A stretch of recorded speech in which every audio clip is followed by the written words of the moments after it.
rebel, rebel bass, rebel, rebel bass, rebel, rebel, rebel bass, rebel, rebel bass, rebel, rebel, rebel bass.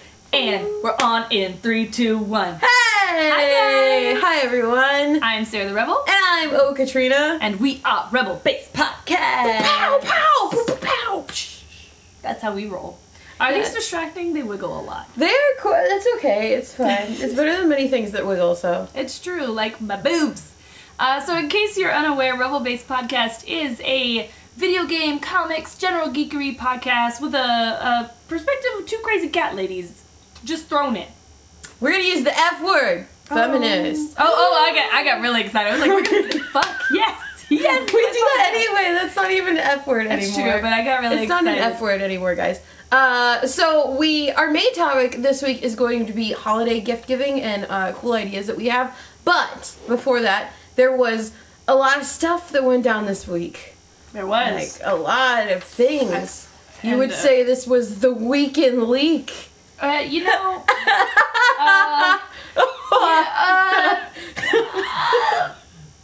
I'm really not happy about that. Yes. So I don't actually have our, for once, I remembered to do everything except our agenda. This is our gift. Oh, these are the gifts. Okay, great. Hang on. I don't have our agenda up. I have no idea what we're talking about. Do you remember? If you remember, you should just start. I don't know the order. I don't know because I was going to go right into this. Oh my gosh, just go right into it. Okay, so this week, so basically Sony got a threatening email a couple weeks back. Threatening. And it turns out the executives did not even check it. It was not even read. And this is set to like all the higher up Sony CEOs, and it was basically a threat that says like, hey, we're going to hack your site. And then a couple weeks later, everything at Sony is hacked. And I haven't wanted to like talk about it too much because like outside of like slinging shit in my office, as you know, I don't really like to report on a lot of things that I find is unethical. But at this point, it's just like, there's so much that has come out this week. Apparently, Sony was already in talks to give Spider-Man to Marvel. Wow. Like, they were going to share Spider-Man profits 60-40, and they were going to let Spider-Man be in Civil War, but something fucked up on Sony's side, and Marvel backed out of the deal. But Sony Japan, now, that's Daddy Sony Company. They're the higher-ups. They're the people who give people checks in America.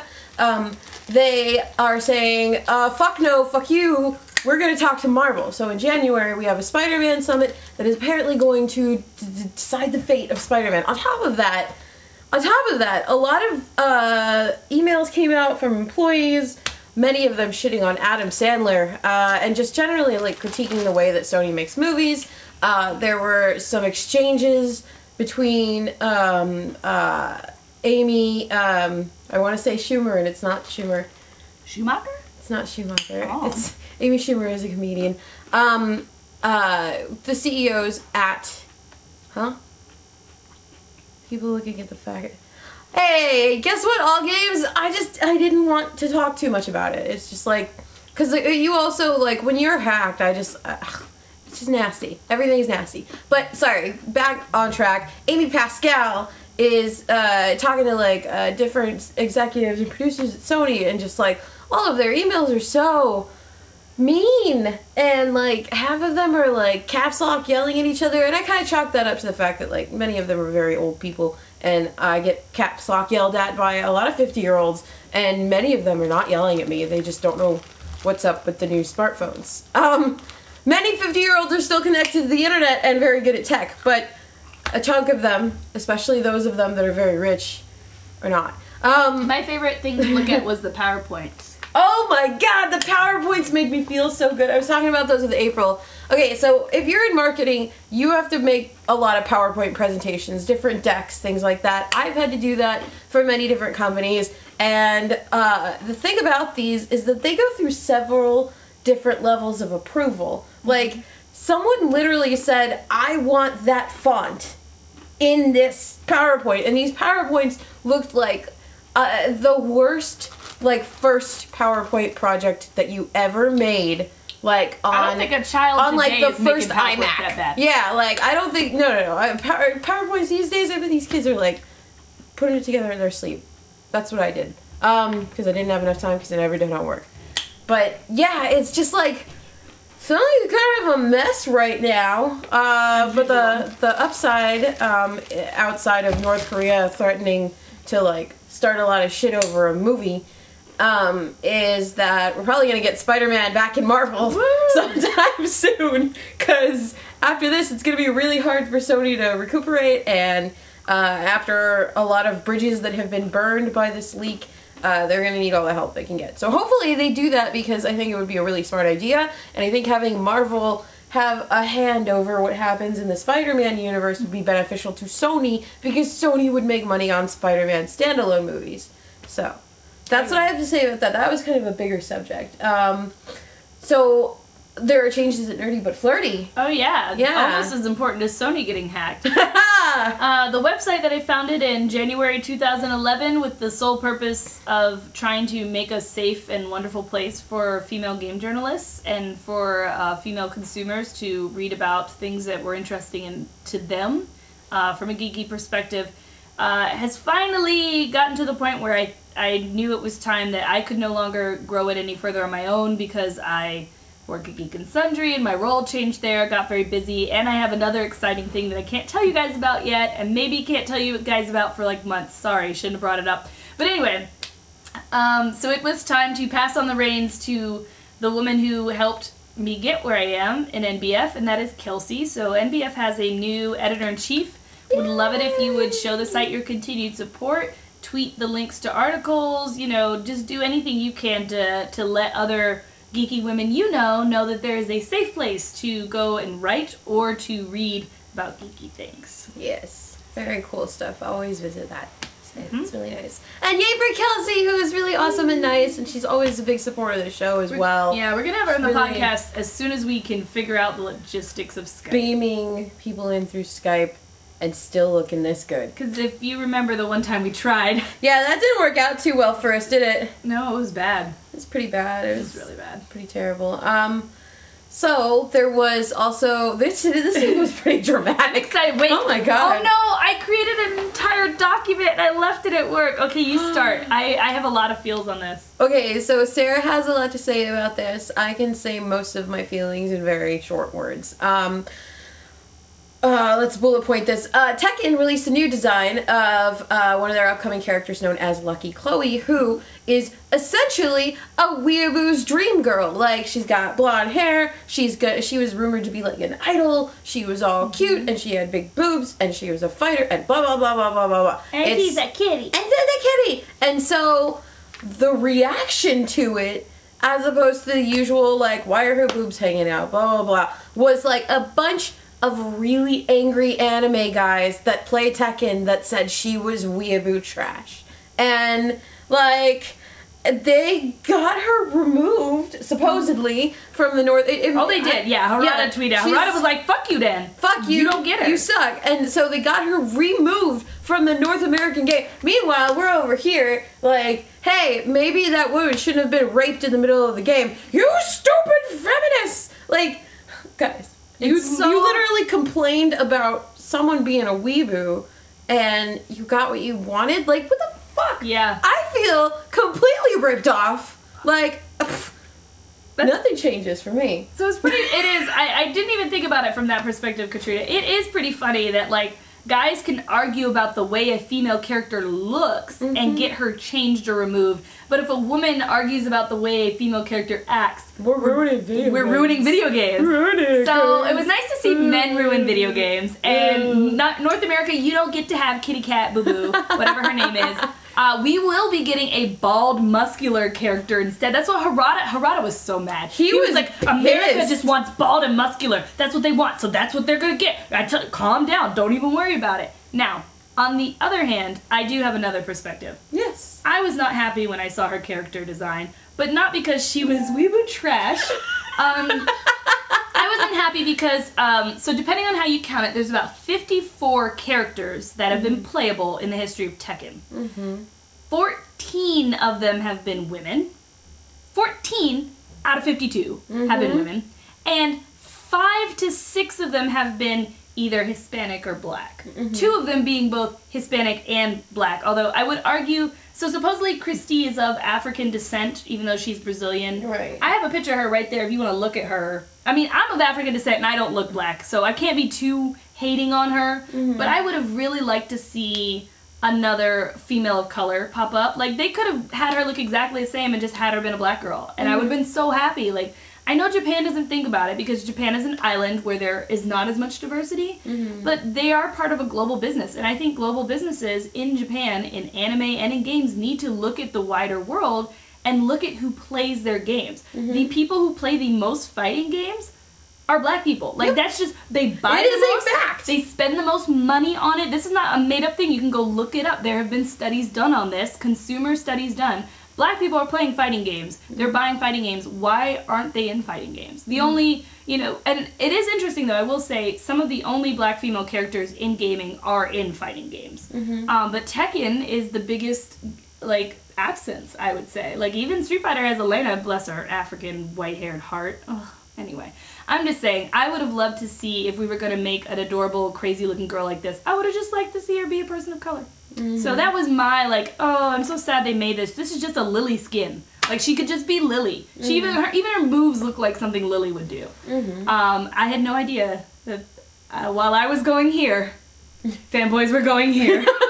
Yeah, basically, yes. Like, at the surface, I had my immediate complaints. It's just like, but the fanboys were just like, she has a weeaboo. I don't like the way she's dressed. Her outfit's stupid. I'm like, stop right there. Have you seen how people in Tekken dress? I was going to say, wait, we had Lady Gaga, a.k.a. Lily. Every one of Lily's outfits is basically a Lady Gaga outfit. Did you see her wedding dress with the little flaps? And don't get me started on Lars.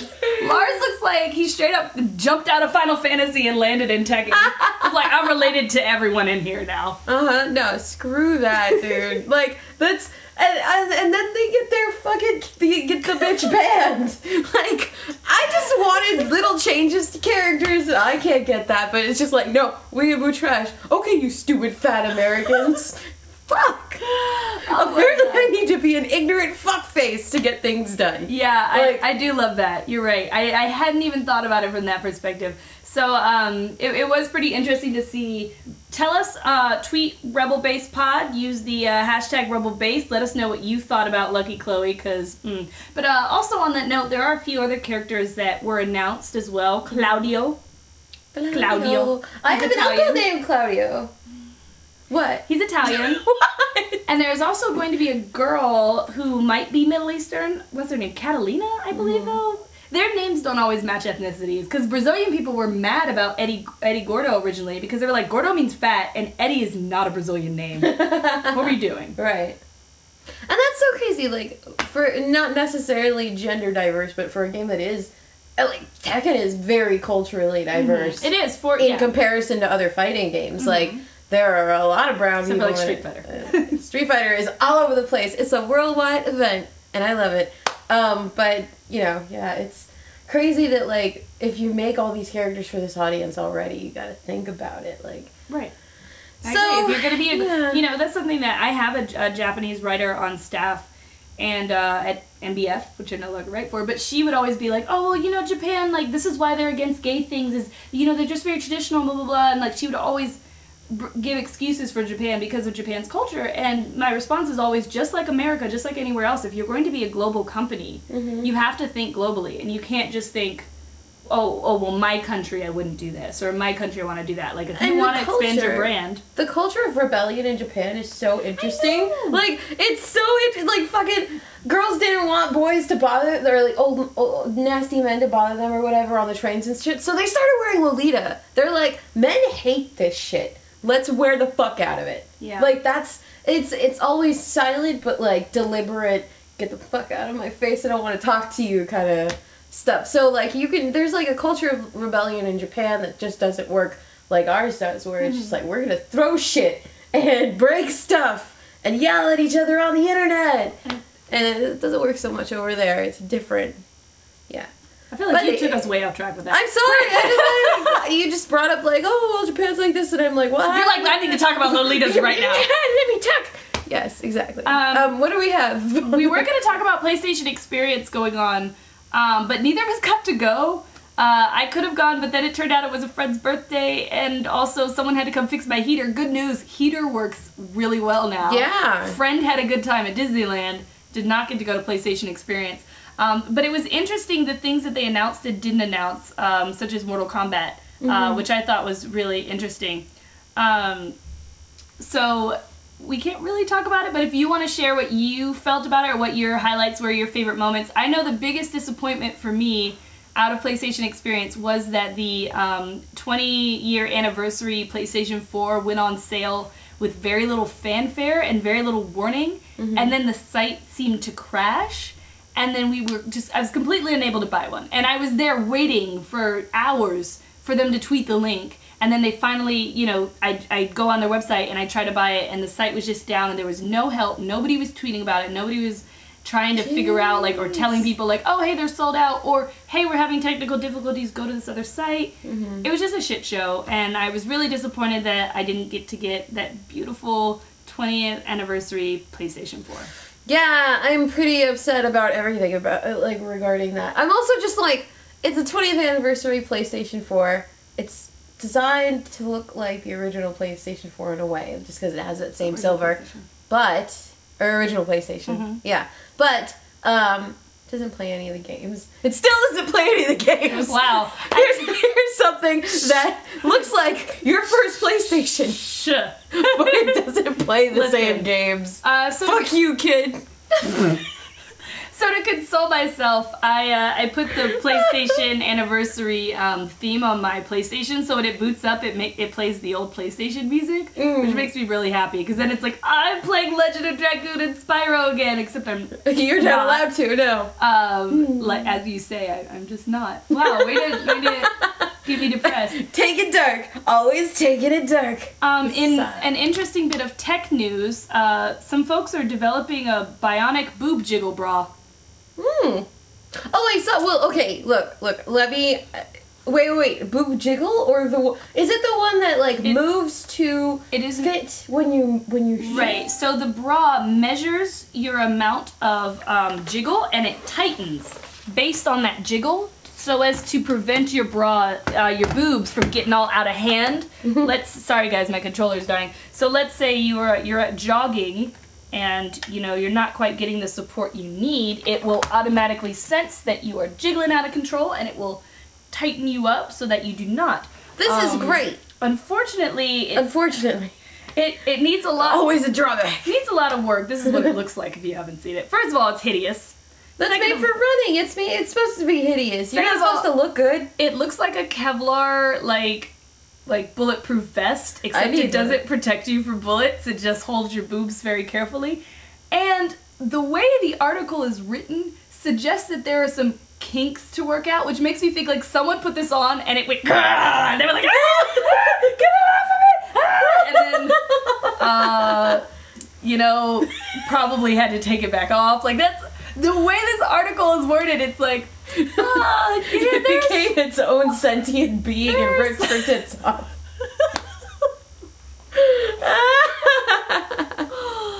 Oh my god. We do talk to our viewers. Unfortunately, we have a few unruly people in the chat, so we're ignoring the chat for now. But we have a section at the end where we answer questions. So if you have questions, save them up or write them so you don't forget them. And we have a section at the end of the podcast where we will answer them. We'll answer the cool questions. Yeah, if you're a loser, we're not going to answer your questions. This bra has been in development for 15 years. And yeah, so the team making it is called the Wollongong team. So for half of my life, these people couldn't speed the fuck up. So they're working on making it prettier and preventing bionic mishaps. Gonna leave us on that note. A little frightening. So in space news. Space! Can we make that our theme song anytime we talk about space? Wait, I'm gonna do it again. In space news. Space! Cases! I know that song in full, but I'm not gonna sing it. If you guys remember, a few years ago, we heard about New Horizons being launched. I actually remember being in school and hearing about this program. It's basically, the point is to look at outer, I don't know if it's said Cooper or Kuiper because I've never said it out loud. But basically, okay, if you go past Pluto, there's this Kuiper or Cooper belt, and it's all these like rocks and debris and possibly planet-sized objects that are in the outer part of our solar system. Kind of covers us up like a little sphere. Anyway, we haven't really studied it, and so New Horizons was launched for the express purpose of not looking at anything within our solar system, but trying to get out there in the Oort cloud and looking at things further out past Pluto. So to get there, they had to put the ship into a sleep mode so that it wouldn't use up too much battery power and die before it got to Pluto. So they just woke it up. So it's kind of exciting to know that something that happened years ago when I was still in school, not even paying attention, is coming to fruition years later, and I guess this is how scientists people feel all the time. But it is about to fly past Pluto and take some images and maybe tell us a little bit more about the composition of Pluto. So, yay! One day I'll go across space and meet Han Solo. No, he was long ago. He's dead now. That's okay, I'll figure it out. I know exactly how to spell it, but I don't know how to say it. You guys aren't helping. This is not helpful at all. And also, all of you have spelled it wrong. Two-player belt. Cool. Is that the Markiplier? Is that what he calls his belt? Can you, what? I was not going to mention Markiplier. Have we ever got through a podcast without mentioning Markiplier? I think you just... We know, we've done it. We've done several podcasts without mentioning him, I swear. So, Japanese studio Toho is making Godzilla. Yay! Okay, I'm not going to ask you how Legendary feels about that. That's very unprofessional. You can ask me. How does Legendary feel about it? It can't be better than ours. Look at Bailey. Bailey's face is how we feel. No, I'm just kidding. I don't actually speak for Legendary. Legendary Digital is a separate part of Legendary. Legendary Movies made... Legendary Pictures made Godzilla. Legendary Digital, which I'm a part of, does not speak to them. Oh, good. So how do you guys feel about it? What are you doing? I'm just gonna say I don't know how to feel about it, but I'm excited because the last movie had some interesting choices made. And it was in 2004, so I think I was still in high school. I think I just started high school. I was like a sophomore or something. So it was a very long time ago since the last Godzilla movie came out, and it did not meet with any success. So I'm excited to see if they step it up. Yeah. Because Godzilla was pretty successful, but everyone in Japan thought that Godzilla was too fat. They were like, so why Godzilla, the first like 10 minutes of Godzilla is just gonna be him like training on a giant treadmill. They build Ken Watanabe, who like fucks Godzilla's dick, just builds a giant treadmill. The balance must be kept. He must train. And motherfucking Godzilla just gets on his treadmill. I am the Godzilla, the king of Mothra. Okay, listen, sorry, got off track again. Anyway, important thing to know is that's happening. I am predicting a skinnier, more fit Godzilla. I would love to see where they take it, because the Godzilla that we saw was very traditional. It's like a very traditional creature movie. Here is the white man who must rescue his family, and turns out Godzilla's not maybe that bad. Like, it's very predictable, very like commonplace, lined up with a lot of other big creature movies. Japan tends to be quirkier, so I'm interested to see what happens there. Hopefully some comedy and nothing involving that, like, 20 minutes we had to spend on Bryan Cranston. Like, I was really excited to see him, and that didn't work out so well, so... Oh, but you know what the best thing about this Godzilla movie, this last one that just came out, like, last year, this year, something like that, the love story between the monsters. Really good. People awed. Like, they awed in my movie theater when the monsters, like, bumped their noses. They were like, oh! And, like, nobody else reacted during the movie except right there. And it's odd that the best emotional relationship impact story in Godzilla was between the two monsters. I didn't want them to die. Oh, no, I was very sad. I was very sad. They were just trying to hang out and date. Like, they were just trying to make love, have babies. I had more chaotic dates than that. Like, that's... Look at my face of not surprised. I am not surprised by that statement. Talk about Krypton because my mouth is full of carrots. Krypton is gonna be shit. It's gonna be shit. It's gonna be shit. I have nothing else to say about it. Supergirl might be a really good movie. It's got the same people writing Arrow, or TV series. It's got the same people writing Arrow and Flash. I was about to say there's a Supergirl. Not yet. Slow down, cowgirl. But yes, Krypton's supposed to be about Superman's grandpa. None of the villains, unless the villains are being established in Krypton. His name is Cal Grandpa. It would be Gramps L. Gramps L, whatever. I like Cal Grandpa. L. Poor L. Tweet us which name you prefer. #RebelBase. Papa L. Yep. Yeah. That's his name. Yeah, it's supposed to be about Cal Superman's granddad, and if it's anything like Gotham, I'm not gonna watch it because Gotham's just like, we're putting all these villains in early. Oh, the Joker's here, and fuck it, I don't care. We're gonna put Robin in the show. Fetus Robin, there he is. Yes. All good. Truly hate Gotham. I hate it. If you like Gotham, I'm sorry. I'm so upset. I'm so upset. Hey, thanks, Paul. Nice to know we got sluts watching us. Aww. Idris Elba doesn't hate Marvel. This is news to me. Oh, okay, yeah. So I wrote this story a little while ago, this week, I'm sorry.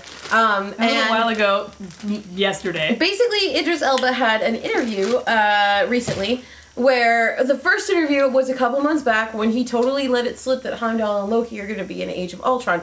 That was a big no-no, so immediately, that was just Marvel was probably like, oh, no. And then because he was filming Mandela at the same time, and so one day he would be fucking Nelson Mandela, and the next day he'd be hanging from a string in fake armor with fake contacts in, and apparently he has hair or something. I don't know. He was complaining about a wig. So what he meant was it was hard. He was talking about the transition between the two movies, but the way he said it was very not. It was very much I'm so mad I have to be fucking Heimdall. Right. I thought that's what it looked like. And I think this is him backtracking, but basically he just explained that in another interview that was just it was just really tiring to be between the two sets, and I was playing two differently radical characters, and it was testing him or something like that. And I'm just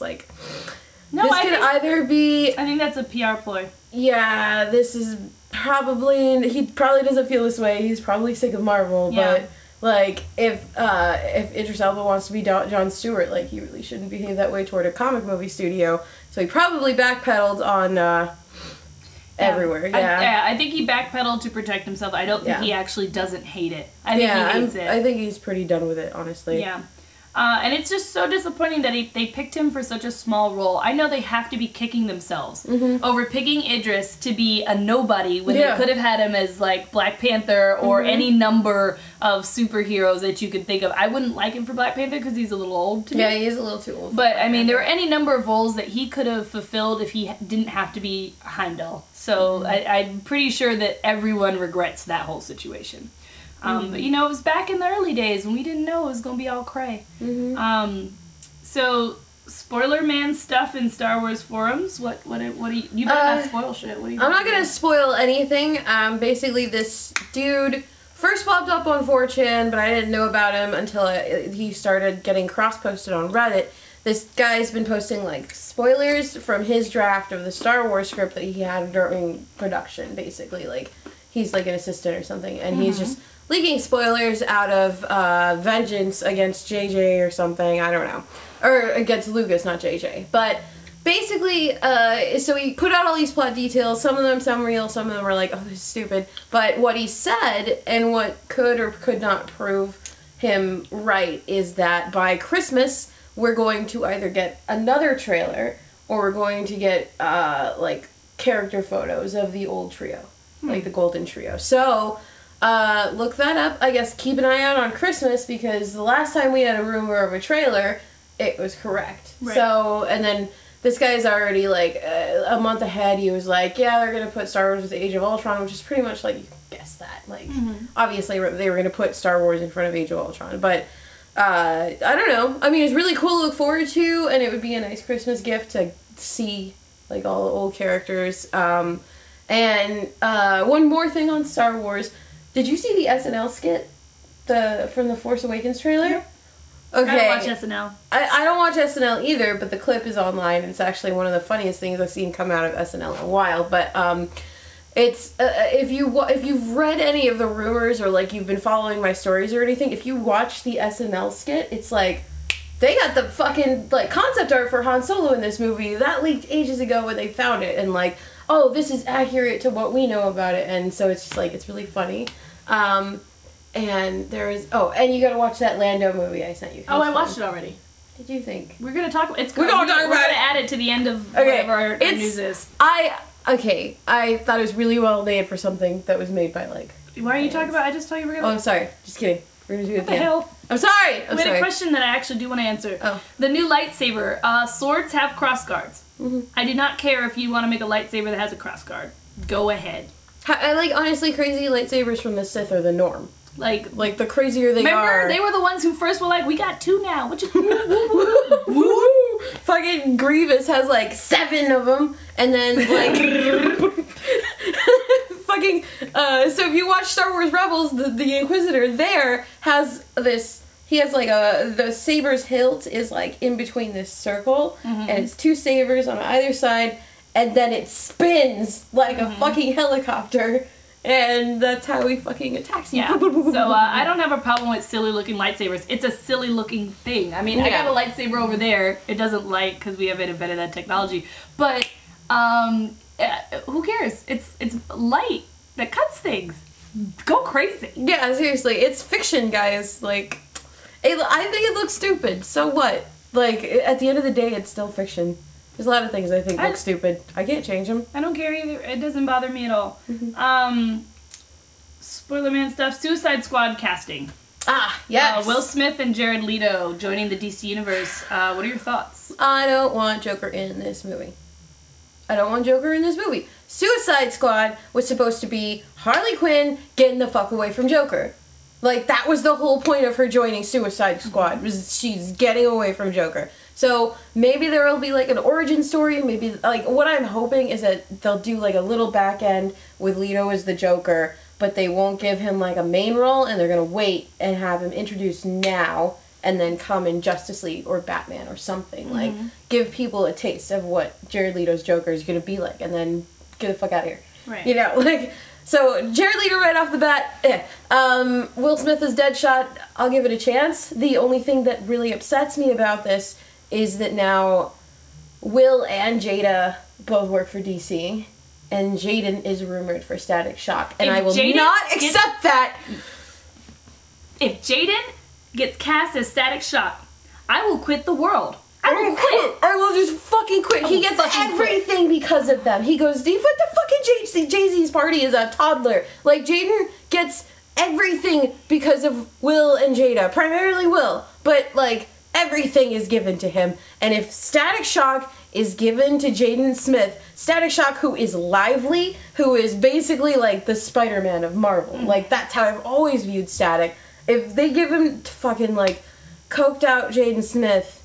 I will break things. Like, we'll break the internet. You think her butt broke the internet? No. We'll break the internet. We are breaking the internet next. Don't fucking cast Jaden Smith at all. Or else. I swear to God. Like. But I don't think Will Smith will really do it. I think he's gonna back out. Because I just really can't picture him doing this movie. One rumor I did hear, but I didn't look into whether or not it was confirmed at all. But you know.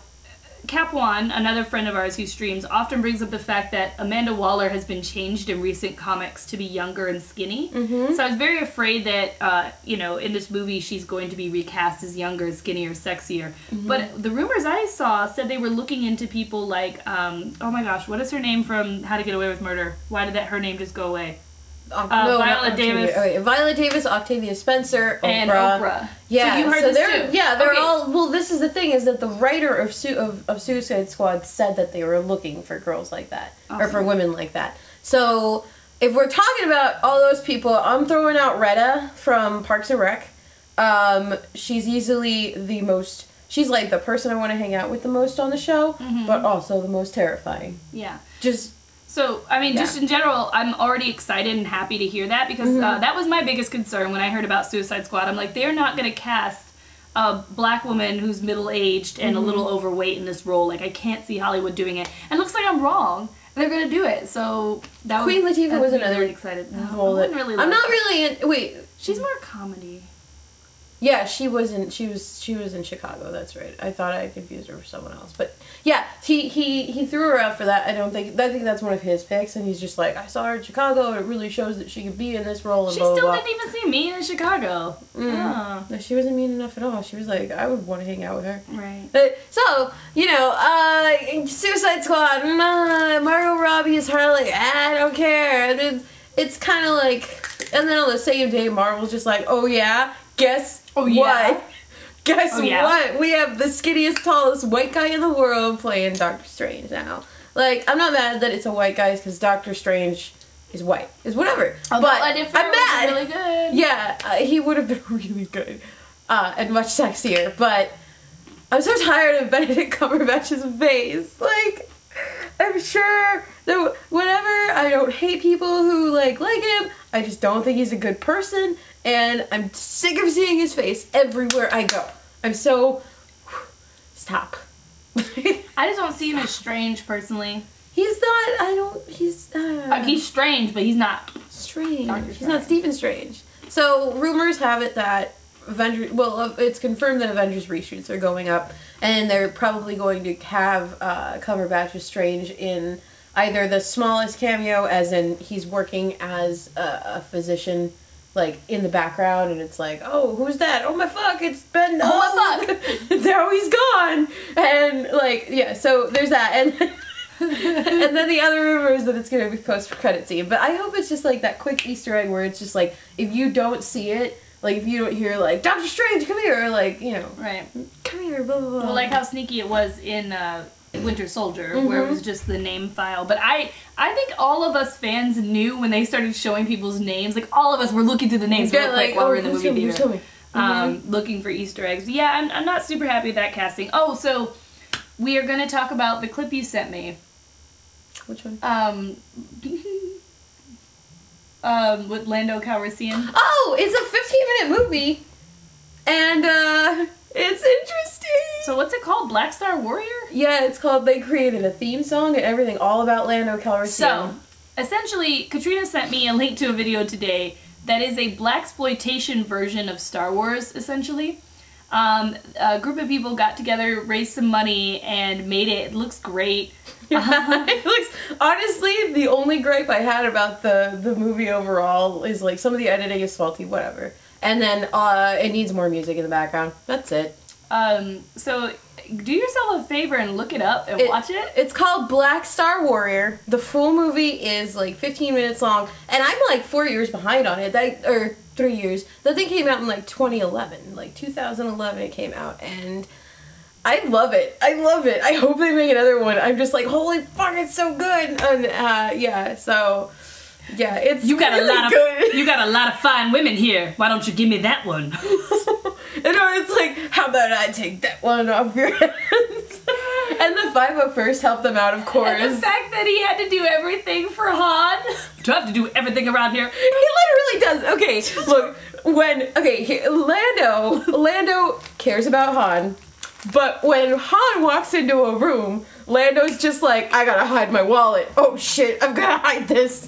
Like, something is about to happen. My stupid friend is going to break something. Or that's like the soft one. If I'm lucky, my stupid friend will break something. If I'm not lucky, I'm gonna be like chased down by the Empire in like 3 hours. So it's very, yeah, it's pretty, it's a great little movie. Great. Remember, Black Star Warrior, check it out. It's about Lando Calrissian. He's got this sassy lady who, like, comes in and, like, she is, like, highly sassy. Like, basically what happens is Lando buys this bar from her dad, and then her dad leaves for a couple years. Turns out her dad got caught and killed by the Empire, so she comes back to Lando, and she's just like, well, you bought this bar from my dad, so you're gonna help me now. And, yeah, kind of... There are only like 2 or 3 acts in the whole movie. Like, it's maybe very short, 4 or 5, very easy to watch. Short. Just watch the trailer first if you like it. watch the rest of it, because it's great. Black Star Warrior. Check it out if you like Star Wars. All right, so what time is it? We are right on time. For gift guides. Hey, guys. It's time for gift guides. Hey, guys. Okay, so it's the holiday season. The holiday season. So whoop-de-doo. We got some new gift guides for you. Woo! You scared my cat. I'm sorry. I really like the way that took off. That was good. Why do we both say You shouldn't say in podcast, dude. All right. Just did. So, for any of you who are new here, quick recap. We go through news, and then we have a main topic, and then afterwards we do our chick picks and then question and answer. So if you have questions based on anything we've said, feel free to write them down so you don't forget them, but bring them back up again when we get to the question section. Night, Dad. Bye. Bye. My cat is knocking everything over. My dad's in this podcast, in the chat, and he just left, so. That's why y'all keep getting banned. Yeah, because my dad's like, fuck y'all. And also our moms are great. Oh my god. Okay, so our gift guide is basically set up with a focus on things that are female geek friendly and diverse geek friendly and just like things that we would like if that. So if you have friends or family, you can. He's licking my carrot. Ew, our cat's gross. I am so unhappy. He's not really licking it. He's kind of just pushing it around with his face. I'm so glad that's wrapped in plastic. Okay, so moving right along. Yes. So moving right along. Here's a gift guide. Hopefully, if you guys are stumped on how to buy for this type of nerd, we can help you out a little bit. So we separated it into categories. Yes. So our first category is general geeky things. Yes. Our first recommendation is an ugly sweater. Mm-hmm. So this is a big deal in bigger cities, I think, more than smaller cities, but there are these things called ugly sweater parties, or companies will have ugly sweater things. You're right, he's licking my carrots does sound really dirty. Why would you take those away from him? Because I was trying to just be professional and move forward with the podcast. Well, it just sounds gross. Oh, okay, forget it, sorry. He really likes them. He really does. You're right. Maybe they're just his carrots now. Okay, anyway. There are a lot of really cool ugly sweaters out there now. For example, I just bought Kaplan the Street Fighter one. Told you to get your dad off of there. He didn't knock the carrots down, did he? He knocked your controller all the way over there. Which says Hadouken across the top of it and has Ken and Ryu doing this. There's an inconceivable one for Princess Bride fans. There's pretty much a ugly holiday sweater for every fandom you can think of. So that's a really cool gift you can get for a special lady or gentleman in your life is an ugly sweater. Because once you have an ugly sweater, you can wear it every year. Yay! Wear it one day a year. You only have to wash it every 3 years. Yes. Every 3 years you must wash this sweater. We're not joking. I haven't washed this in 13 years. Yes, that's that Batman fun. Gosh, you're so easy to make laugh. Man, okay, I need to work on my laugh. He's gonna knock my carrots off. Okay, here, read the second one while I hide the Numero dos. DIY crafts. Ha, Sarah's butt. DIY crafts. You said butt, and then you said cracks. I'm sorry. Okay, so DIY crafts from the Geek and Sundry vloggers. I'm sure Paul Mason has come up with some cool stuff. Yeah, so there's like a Guardians of the Galaxy That's cool. wallet, like a card holder that you can make that looks like the Awesome Mix cassette. You can make things like, that was a carrot burp, I'm sorry, like a TARDIS tissue box holder, Magic the Gathering deck holders based on your favorite fandom, a dice tower for Dungeons and Dragons. I mean, it's really a lot of options. If there's a geek in your life and you don't have a lot of money or they have everything, I bet you they don't have something you made with your own two hands. So that's a cheaper or very unique option. So check them out on the Geek and Sundry Vlogs channel. Our third one is kind of just one I threw in there for my dad who just left. Well, it's a good thing he just left because now I can get it for him. It's a Star Trek pizza cutter. And if you just look up Star Trek pizza cutter, you can find it online. It's shaped like the Enterprise, and the disc part of the front just rolls on the pizza, and then you kind of make it. I want it so bad. So it's pretty cool. I think it's like $24, so it's like, but it's stainless steel and it's meant to last. And having a pizza cutter shaped like the Enterprise. I would love that. I would be down with that. So our next topic is video games. Video games! I bet you guys can guess what the first one I'm going to say you should buy somebody is. Oh. What? Dragon Age. I know. Of course. I knew. I already read it. I just tried to act surprised. Oh! You failed. It's Dragon Age. So the reason Dragon Age is a great gift for women in your life is because it's one of the games where you can actually play as a woman. Mm-hmm. Or anything you want to play as. It's also a great gift for your friends who don't get to ever be with the person they want to be with because maybe they're part of the LGBT community and they never get to have the relationships they want. BioWare is great for that. There's even a trans character. I mean, what's not to love about this game? It's also really fun to play, and like the character creation system is really nice. So it's a little something for everybody. Don't be a bitch. Watch and play the game. Yeah, you can watch all my Dragon Age Inquisition Let's Plays on this same channel. Because I do them all the time. Yes. Seriously, subscribe. You'll see. Seriously, I'll be doing it. She's gonna leave, and I'm gonna play Dragon Age Inquisition. On. The next one is Middle Earth: Shadow of Mordor because it's an amazing game. Everyone loved it, and no one expected it to be as amazing as it was. So that's a great gift for a geek because most geeks like Lord of the Rings. Mm-hmm. Most of us do.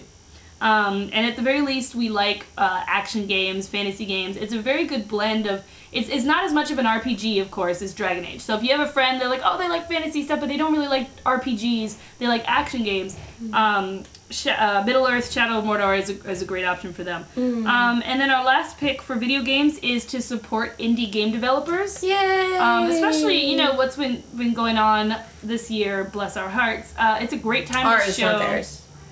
It's a great time... Oh my gosh, now he's freaking out trying to find those carrots. It's a great time to show indie game developers that, you want these games, and also to just put your money where your mouth is. If you want a certain kind of game, let's support people who are making those kinds of games.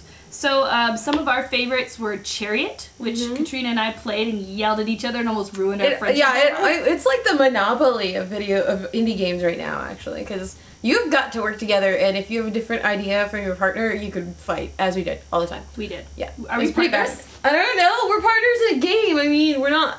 Stop it. Get up. And then, of course, Don't Starve is my choice because I'm addicted to Don't Starve as well. You can also watch me play Don't Starve on my Twitch channel. And then Velocity, which has a female protagonist, is a cool... Velocity was my favorite. Yeah, it's like a cool puzzle platformer, 2D style game. There's so many options. Elegy for a Dead World. Is that how you say that word? Elegy? Wait. Eulogy? It's E-L-E-G-Y. Elegy, okay. I was going to say... Elegy for Dead World just came out today, and it's on sale on Steam, so it's a really great one to get somebody who likes writing and who likes to tell stories. You basically get to... It's so atmospheric, but you get to write your own story for the game. It's pretty cool. It was Kickstarter funded. So just go buy those games right now. Go buy Velocity. It's my favorite. Go do it. So now we are into comics. Yay! For anybody that just joined, because we suddenly have 30 more people, we're doing a holiday gift guide for people, if you want to buy people or make them some stuff for the holidays. You could buy a people. You could buy, in some countries, I bought a Catrina. She is not working out. Very new.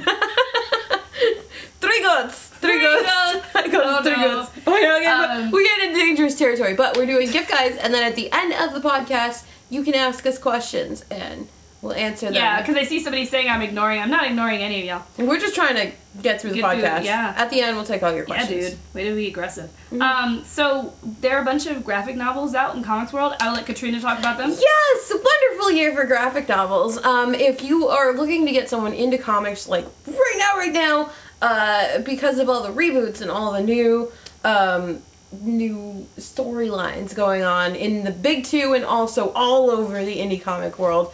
Don't you dare. There are a lot of really good graphic novels that came out over the past 2 months. One of them I would recommend for anybody, and it is Miss Marvel. Like, a lot of people have called her the next Spider-Man. I was about to say, she's like the Peter Parker. She's like the new Peter Parker. Peter Parker's still around, whatever, don't freak out. But yeah, she's definitely the new Peter Parker, where she's just a very identifiable teenager for pretty much anyone. Like, Kamala's problems, whether you are like a person of color, or a woman, or a guy, or whatever, you've had her problems, like at least one of her problems at least once, and that problem immediately like puts you in her shoes no matter what. Hopefully the problem you've had is not growing to an enormous size. Yeah, she has some weird problems, but her real life problems are very much like Peter Parker-esque in that like they're very human and we can really relate to them. Great book to get people started on, especially like if you've got a daughter or like, you know, a girl who really is interested in comics, just hand her Miss Marvel. Great way, because you don't need to know too much about comics to get to know this character. Yeah. What else? The Wicked and the Divine by Jamie McKelvey and Karen Gillan. Oh, love that book. It's so good. I finally have volume 1 on coming like next week, but I've been reading the individuals too because I'm just that much of a loser. They're all on my phone right now. I read them all. They're so good. It's such a good story. Yeah, go ahead. The Wicked and the Divine is the story of some gods who come to Earth every like 90 years as teenagers, and they basically become pop star idols. So like, and most of them are actually based on pop stars, so or musicians of any sort. So for example, Sekhmet is clearly based on Rihanna. The Amaterasu looks like the Florence and the Machine Girl. There's a little bit of Frank Ocean in Baal. So yeah, so basically it's these gods from all these different pantheons. They're reincarnated into the bodies of kids, and we don't know a lot about anything. We don't know why they come. We don't know why they die. We don't know what's going on. So it's a lot of mystery, but it's really beautiful and pretty, and it draws you in. A lot of comics that try to be too mysterious kind of like throw me off. I don't like them. Because I'm like, I don't know what's going on, and I hate it. I hate constantly wondering what's actually happening. But The Wicked and the Divine does such a good job of pulling you into what's happening at the moment that you don't even notice that you still have no fucking clue what's going on. So I highly recommend that one. And then Saga, I think, was... Yeah, Saga was like the top pick for us. Volume 4 is going on pre-order right now, but the first 3 volumes are all on sale on the internet. Please pick Saga up. It is an amazing story, and it's really fun to follow. The art is gorgeous, and it's just like, if you're into like sci-fi or like space operas, fantasy, there's a little bit of that for like everybody. Is really, really good. And if you like boys with horns like I do. Boys with horns, yeah. So Marco's horns too. Oh God, Marco's so cute. Yeah. But yeah, so that is our comics pick. There's another idea if you're not super into like, or you don't know what kind of comic your comic lover likes. Comixology, the Marvel Digital Store, and Dark Horse Digital, they do specials and they do gift cards especially. So if you really want to get someone nerdy something and you don't know what to give them, I would so totally recommend getting them like $30 or $40 on one of those, and that'll take care. Damn, you a nice friend. I'd be like, hey girl, here's $5, buy yourself a comic.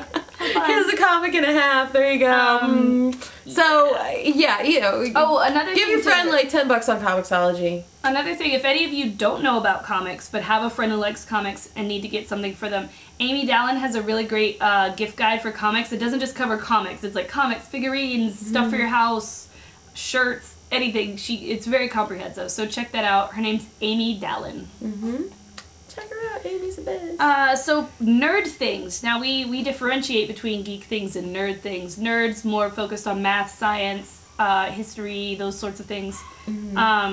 So one of the cool things that I had somebody do for me when I was younger is they couldn't figure out what to get me for Christmas, so they bought me a star.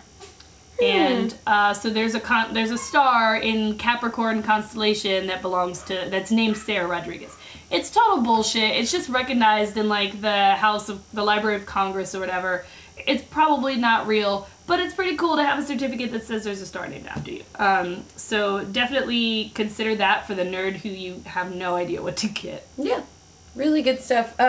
So we had a couple different ideas for nerds. I think you suggested Cosmos. Yeah. On DVD. If you liked Cosmos, the tardigrade, which became like the breakout star. Seriously? Okay, so the tardigrade. Oh my god, he's attacking my carrots. I'm sorry, guys. Oh my gosh. Okay. Tell them about it. So, while Sarah's cat attacks her sandwich, the tardigrade is this little, like, it's called the sea elephant, or the sea bear. And it's like smaller than any germ on your hand, and people fell in love with this thing. So there's a tardigrade that goes. It's so cute.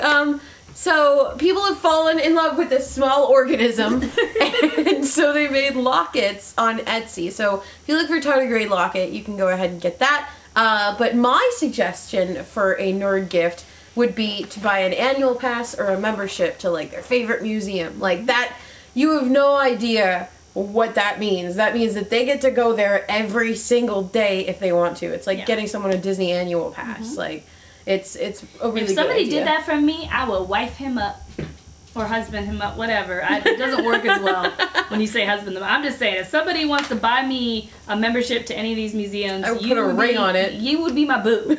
Like I'd be like, no, we go together.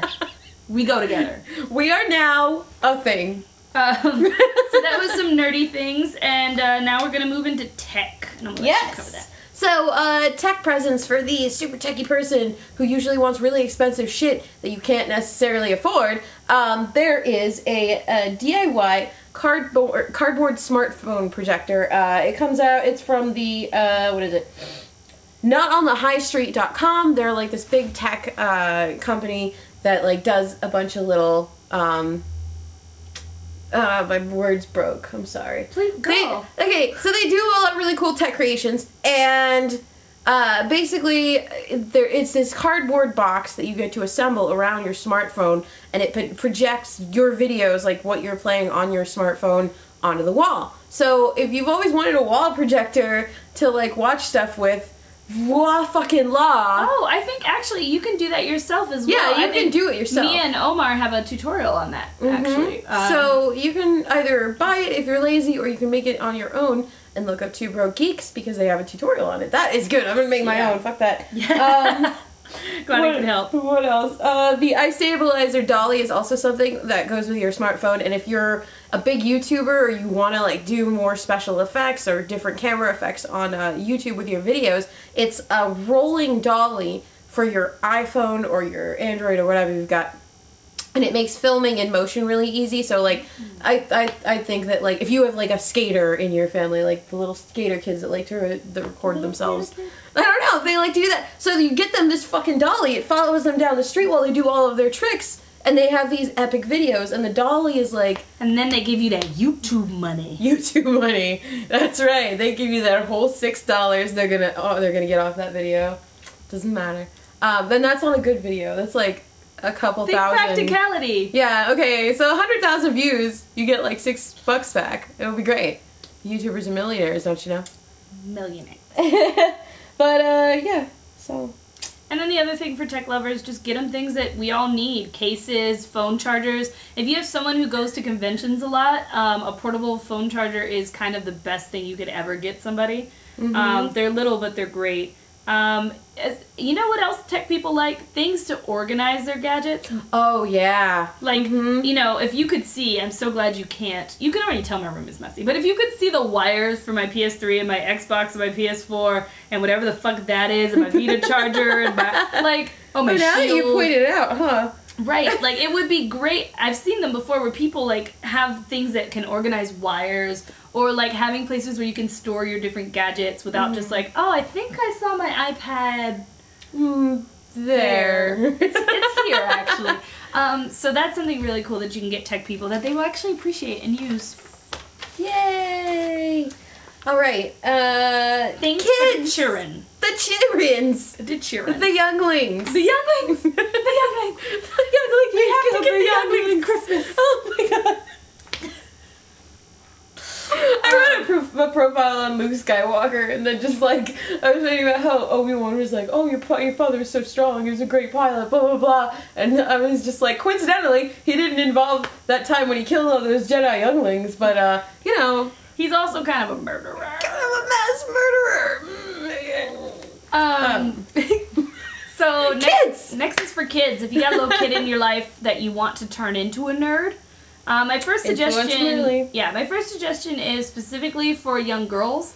In case you didn't know, a lot of studies have shown that girls growing up don't have as much of a spatial awareness, and they don't tend to have an engineering interest, because most of the toys that we had to play with growing up were about social things. So like playing with a doll teaches you social skills, but playing with Legos teaches you how to build things. So with this in mind, this one company created something called Goldie Blocks, which is made in all these fanciful, fun colors that little girls are attracted to, which I blame on gender schemas, but that's a whole nother story, that actually allow you to build things and teach you engineering skills and planning and things like that. So it's a really cool gift to get a young girl to your life to help develop her STEM knowledge. So it's the gift that keeps on giving and may eventually help her become an engineer, like some of our friends. See, guys, the more rich girls we have in this world, the more rich parents there will be. Right. And rich uncles and aunts. Yeah, guys. Another thing that I really love is there's a series of like Star Wars little kid books, like Darth Vader and Son, or so cute. Like the ones where he's like reading a bedtime story and telling them to go to sleep, and they rhymed Amidala with something, and that made my whole day. I have that book. I have to find it. Aww. Those are really cute to give young children, so you can read together and get them interested in your fandom. Start them young. Yeah, really start them young. Like my dad was like, "We're gonna watch Empire Strikes Back." 3-year-old Katrina. You're going to watch a man's hand get cut off. Just go. Just do it. So instead of that way, influence your kid with books. There's also a bunch of new stuff out as far as like the older, maybe a 10-year-old kid goes. They're releasing a lot of the kids' novels for Star Wars. And that was a big part of my life growing up. I had those like every week I'd get a new novel if I was like good or something, you know. Right.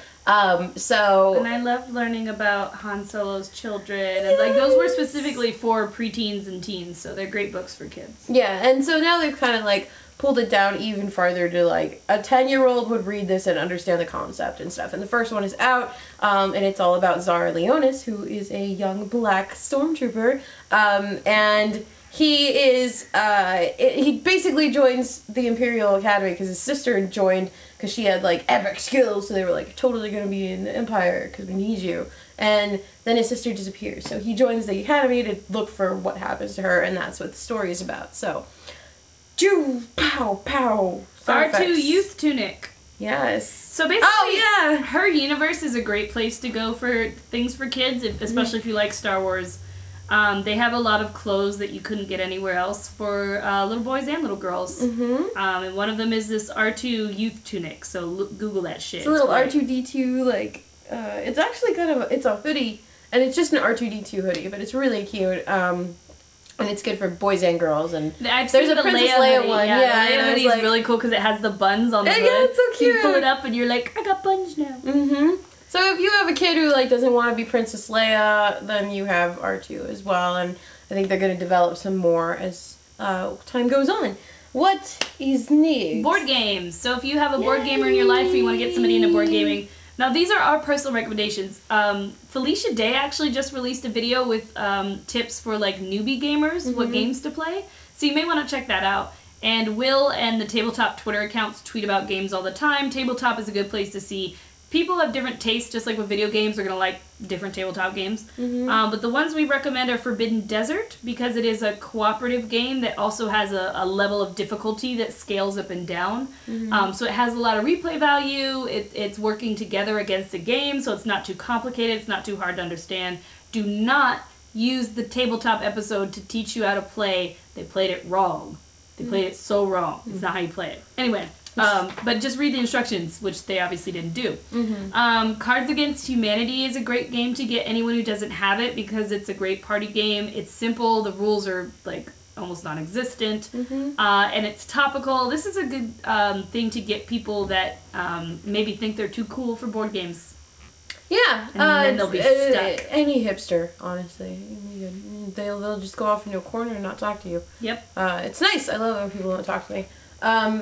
And I didn't list this, but Love Letter is a really good game to get people started on because it's a small game. Like, Sarah's had fights over Love Letter. Yeah. I've had fights over Love Letter. I think you might have gotten edgy with Will Wheaton over Love Letter. I don't get edgy with Will Wheaton, but Will Wheaton loves Drunk Sarah, so we're fine. Yeah. So but I was real mad. I was real salty about Love Letter. Yeah. So, but it's a great portable game. It's one that it doesn't cost that much. And it's very simple. The rounds go like this. So it's good for people like who travel a lot. Like if you've got a jet setter that wants to get into like tabletop and board games, you can kind of get them used to it with that. And honestly, I could go on and on. Rampage is a great game. If you don't mind cleaning up, it's a fun game for kids because you get to like knock things down and flick things, and like you basically get to destroy a city as monsters. You're a bunch of kaiju monsters who come in and physically destroy a city that you've built up. And then if you wanted the same sort of thing but without the cleanup for a slightly older crowd, you would get King of Tokyo or King of New York. So I mean, there's literally millions of options. If you like storytelling, Once Upon a Time is a good game.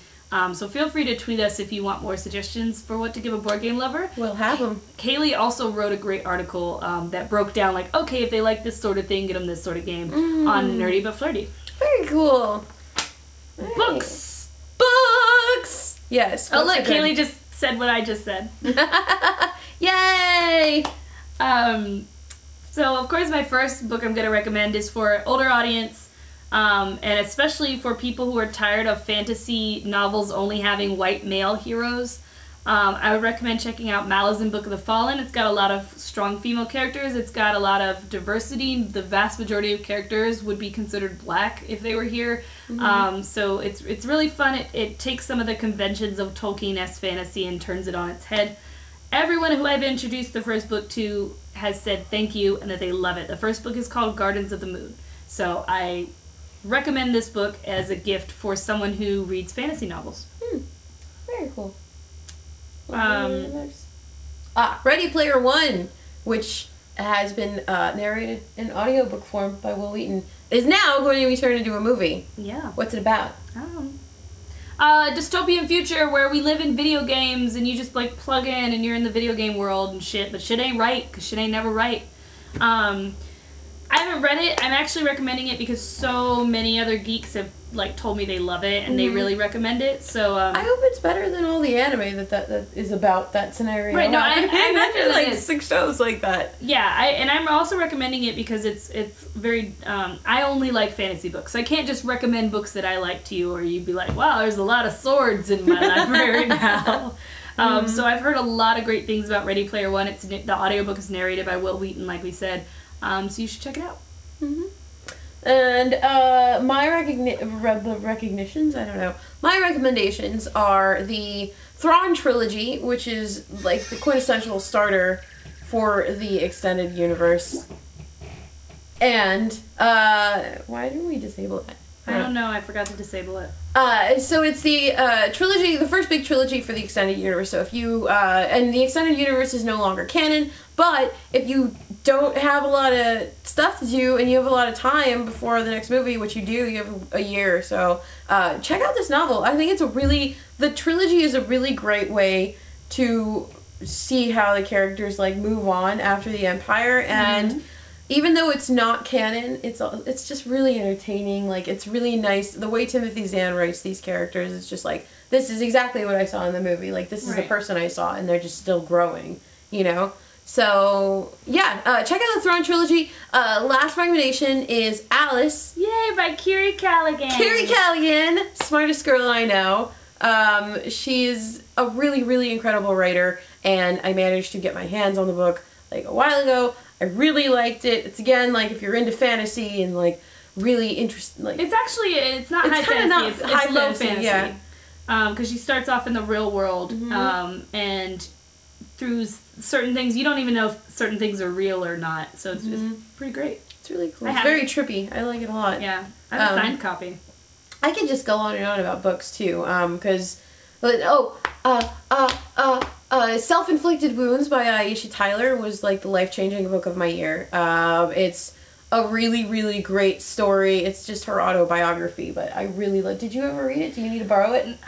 It ain't got no swords in it. I don't want to read it, girl. Okay, whatever. I really like it. So it's just basically her growing up and dealing with a lot of awkward situations that like most of the time she has to deal with as a black girl, but also just things like her dad being a fucking action hero in the 70s. It's not on TV or anything, but like a real life like action hero. Like he had an afro and a motorcycle, a leather jacket, and she would like ride to school in the back of it. It would be really awkward because she didn't like it. But Aisha Tyler is like one of my heroes. So if you are into autobiographies, check that out too. Really and also good. Felicia just announced that she has a book coming out and you can pre-order it. And you should pre-order it She's done a lot for a lot of geeks out in the world who said she's affected their lives, so the least we could do to pay her back is to pre-order a book so we can get her on a bestseller list. Yay! She's like number 3 under 5 different categories. It's not 5 separate, but if you go through 5 divisions of categories, she's like number 3 under science right now. So good. Yes, keep pre-ordering. So keep pre-ordering. It's really great. It's cool to see that it's already like boosted up this much. Awesome. Great when job, it was just guys. announced today. So. So geek fashion and beauty. I think most of the people watching are guys right now, but Chloe's still in here. And Chloe and Kaylee are here. So we'll talk to Chloe. Yes, exactly. And assuming that you guys have ladies in your life, maybe you can or if you have some dudes who like fucking eyeshadow. I don't know. First thing I'm going to recommend is you go to the BioWare store. You get your girl a Tally hoodie. Mm-hmm. Because she'll feel beautiful. You will make her feel beautiful and powerful. That's what makes you beautiful. You don't know you're beautiful. That's what makes you beautiful. I rest my case. Mm-hmm. You were on this one, girl. Okay, so this was mainly my suggestion, I guess. So Espionage Cosmetics has eyeshadows and nail wraps, and so pretty. Yeah, they're really, actually, I turned myself entirely pink at Stanley's Kamikaze to be Isabel from Saga, and the pigment held up all day. I was pink all day from an eyeshadow, and I didn't use more than one vial of this eyeshadow. Like, not even. I used like half of it. Their pigment's really good. You see really them at conventions. strong. They have it on and it lasts them all day. Yeah, exactly. So even if you're not into makeup, but you're looking for like good makeup for cosplay, really good stuff. I would really recommend it. And then they have nail wraps that are really cool. They're like Agents of S.H.I.E.L.D. nail wraps, and Star Wars ones, and Batman, and Galaxy, all kinds of shit. So if you have like, your mom likes to do her nails, you want your mom's nails to like maybe look good if she takes you to an event, get your mom some nail wraps. I think she might like them. They're cheap. So there's here's so something that's kind of super. See, this is her in love. Something that's actually non-conformative to gender. One of my favorite artists, Jeffrey Verege. He's a Native American comic artist. I love his work. Love his work. He's done these native style prints of superheroes, and he's starting to release them on T-Fury. So go ahead and look him up. His name's Jeffrey with Jeffrey Verege, Verregge. Oh my god, I fail at spelling bee these days. Sorry. But he's really great. Look him up on T-Fury. He's got Batman and Robin 66 design, and he has a Superman design, which I hate Superman, but this design is really beautiful. His designs are so good. I don't. And if you guys buy them, sorry, go ahead. I was just gonna say I don't buy prints, and that was the first time I was ever like, I need to buy this. Mm-hmm. And the more his designs sell, the more designs he will put up on T-Fury. So please support him, because there are a lot of his prints that I would pay for on a shirt. So check it out. What else? I'm going to skip over that one. That was stupid. Living Dead is a clothing line from Australia. They're livingdeadstore.com, and they have this new Guardians of the Galaxy like t-shirt, tank top, and hoodie line, and it's pretty freaking bomb. Yeah. They sell a lot of really cool geek-related stuff, so no matter whether they release this line of like Sailor Moon skater dresses, so whether you like Star Wars I wanted to be Sailor Moon. They just released even more of them. I can't afford it. Yeah, it's really expensive. So if you got money and you want some cool clothes, check them out, because they're really cool. Or some of you on here complaining you don't have girlfriends, buy a bitch one of those, see what happens. It's super. Buy her a donut and buy her a Sailor Moon dress. And if this bitch is not your girlfriend, she don't like men. Mm-hmm. Just saying. Yep. But let's see. What else? Oh, so Geek Home Decor. I've been looking at a lot of stuff as of recent, because I have just been... Yeah, you are. Look at all this. I know, right? So I looked into a couple DIY projects, and this is where people, like, if you don't have as much money during the holidays, and I feel you, I've been there, and you want to still make really nice stuff, think about, like, stuff your friend needs around the house. I found DIY Tetris shelves that are shaped like Tetris pieces, and they're so cool. They're really and they're really easy to make, actually. So you can look that up. It's just a DIY Tetris piece shelf. They would make incredible gifts for like the new homeowner, or like even if your friend just got a new room or something. But what else? There's a starry light lamp. Those are really cool. They're I actually really like them for like bedrooms and stuff. It's a lamp that makes the stars like on your ceiling and stuff like that. You can also make a DIY R2D2 trash can because it's not that fucking hard. It's really easy. As long as you can paint, getting like one of those little white dome top trash cans, that would be a really cute, like, even though it's kind of like, I'm giving you a trash can for Christmas, it's more, you give them an adorable R2 bin. That one's I would like that. These are all things I want, so. Right, so basically just buy these things for Katrina. And then finally we got a few stocking stuffers such as portable chargers, what the fuck is an Aquabot? Oh my god, so these are Hexbug Aqua, they're like little toys, like, they make those little, like, robot dinos and stuff that move and blah. So this one is made for water, and they're like $5.99 each, so if you have, like, the little kid who just loves, like, playing with, like, stupid, like, animal things. I don't know. That's badly phrased. Anyway, they swim in water. They look like fish. I thought they were really cool. And they would be, like, a neat stocking stuffer. And then just ornaments and decals, things for, like, your laptops and stickers, anything DIY you can find online, really easy tutorials. And then the very easy solution is to buy them a subscription to Loot Crate. Yes, super easy. Oh, but with those DIY ornaments, one really easy one would be to get a white ornament, draw a dot, fill it in, put a line through, pass that dot, draw another dot, and connect it, and you have a Baymax ornament. Right, it's very easy to make Baymax stuff. Just get really creative with it, especially with this season. So, yeah, and then subscriptions to Loot Crate are very cool, very important, and if it's a yearly subscription, that's how you get free dinner. Right. Oh, and if you want a discount code, Geek and Sundry's discount code is Geek and Sundry, AND, not the ampersand. You can get some money off your first subscription. So that was our Geek gift guide for things that we would like. Feel free to tweet us, #RebelBase, if there's anything that we forgot or that you want to share with people. And, like, we can all share what types of gifts we want, and maybe someone will get us those gifts. So you guys tuning into our podcast is my gift. But buy me things. You guys following my fucking Twitch and Twitter would be a nice gift. So now we're moving on to chick picks. So my chick picks, I think we should just go through real quick since we had a really long gift guide. First of all will be my Pinterest, because I said so. My Dragon Age Inquisition Let's Plays I've been doing on this channel. You can watch under my highlights. I will be streaming again tonight after Katrina leaves.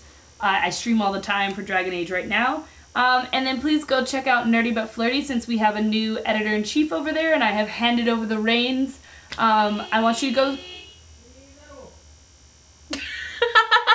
That guy really likes Nerdy But Flirty as well. He was hollering for it. Basically, I want you to go and see if there's any changes or things that you like or things that you want to see on the site. Now's a really great time because they're in a transition period where she can do whatever she wants with the site. So those are my chick picks for the week. My quick ones are the Everything We Know guides for Star Wars on Movie Pilot. I'll be cranking these out over the holiday season. So pretty much over the next 10 days, I'm going to be releasing guides on everything you need to know for the next film, because that's what I was assigned to do. This was not my idea, actually. But I'm having fun with it. I did a profile on Luke Skywalker today and learned even more about him that I didn't know. So check it out, moviepilot.com/OhCatrina. My blog is going to be undergoing some changes. And so with that said, keep an eye on OhCatrina.com because I'm going to launch some really cool stuff starting in January. And then for my third pick, I always promote my roommate in some way, and her music magazine is coming out. It's called The Radical. You can look up The Radical Zine on Facebook. They're The Radical Zine on Twitter, and they have a lot of really cool exclusives coming up. Right. They get to interview, like, I'm her friend too. She's been interviewing famous people. She's been pretty cool. She's been really cranking them out. So if you're into music and you want to keep up with what's going on, check out The Radical. Really cool. So that was our gift guide. Those were chick picks. Now we are open to questions. Question time! I'm going to check the Twitter to see if people tweeted like they were supposed to. The Twitter. But I did see quite a few people just had questions. So if you posted a question earlier, repost it, because now is the time where we actually answer. Yes, please. Also, someone suggested a good gift is to make a donation to an animal shelter or a charity of that person's choice. I think that's a great idea. That is awesome. So we've got a question. When can we catch you again? We are... Every other Wednesday. Yes. So this was our Wednesday. Next Wednesday, we are not on. But the Wednesday after that, we will be back. What damn date is that? Oh, wait, no, that's Christmas that's Eve. Christmas. We will not be back. We will not be back until next year. Unless you want to do it next week. We may need to just do one next week. Okay. Yeah, no, I'm not occupied. All right. So you may see us next Wednesday. We'll follow us on Twitter, Rebel Base Pod. It's right there to be sure. But because of Christmas, we may just do one next week so you don't have to go too long without us because we know you really love us. What games do we like, play, or are looking forward to? I'm playing Dragon Age Inquisition right now, and I can't stop, won't stop. Rockefeller Records, baby. I get down, baby. I get down.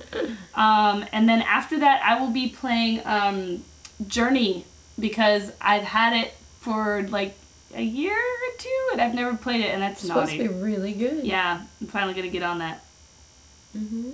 I am kind of gameless right now, actually. I'm looking forward to buying a PS4 for Christmas so that I can play video games again. I miss them.